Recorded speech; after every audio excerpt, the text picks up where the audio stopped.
So hello guys, welcome to my channel. So ayan guys, ayan, ang i-share ko sa inyo ngayon about my vlog is yung experience ko. Ayan, regarding sa pag-send ng parcel na pinalitan ng laman. So ito yung laman niya dapat. So hindi naman pwede ang seller ang sisihin natin doon kasi tito ko yon, hindi naman ako lulukohin doon. So ang first of interest lang nun is person of interest, I mean yung mga rider o yung nag-sort nun. So no need to mention, so kayo nang bahalang humusga. So ito yung ipapakita ko sa inyo, yung parcel ko na hindi ko pa tinanggal yung laman niya, halatang halata. So kayo na lang mag-judge regarding sa ating parcel na na-send through sa ano na ito, courier. So hindi ko na babanggitin, papakita ko na lang kasi mahirap na. So kitang-kita naman, hindi na kailangan sabihin. Nakaka-frustrate lang talaga na mayroong mga taong hindi marunong rumispeto at walang ethics pagdating sa trabaho nila. Kasi kawalang modo yung ginawa nila talaga. Kabastusan. So ay papakita ko na yung parcel na yun. So this one. So ayun guys ha.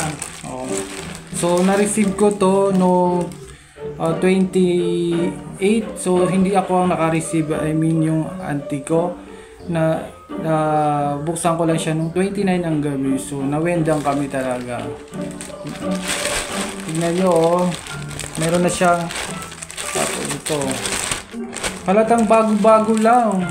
Hindi man lang tinanggal yung ito. Meron pa siyang scotch tape nakalagay.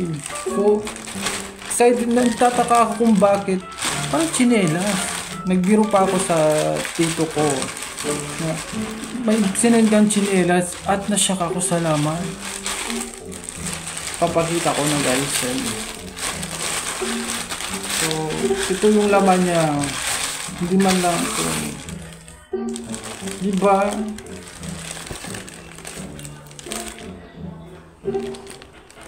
Tignan nyo, madumi.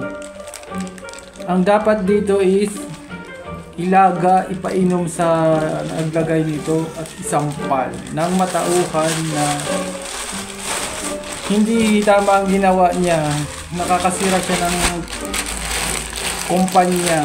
Dapat dito tinuturuan ng leksyon. So sana ma-actionan nyo ito. Sana ma-actionan nyo.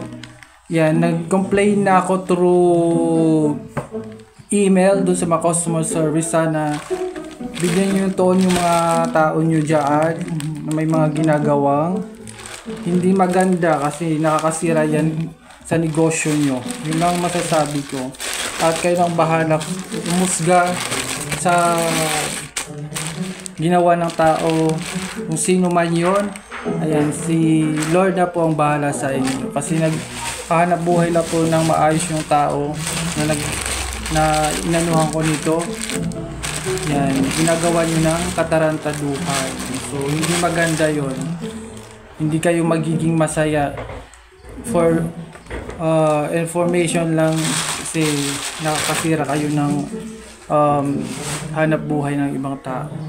So yun lang for today's video, and hope maging awareness to sa lahat na mag-ingat sa mga sinesend yung parcel. Kung valuable man ito, dun na kayo sa pinaka-trusted courier. Yan, no need to mention, at alam nyo na yung kung ano yun. Kung sa mga madalian, pwede yan yung mga non-valuable. So iba pa rin yung maging vigilant tayo sa lahat ng ating gagawin. And don't forget to follow and subscribe my Facebook page and also this channel. See you on my next vlog. Thank you so much sa inyong pag-support sa aking channel all the time, lalo sa ating mga angels out there at saka sa mga players yan sa ating mga event na ginagawa. Thank you so much. Bye bye.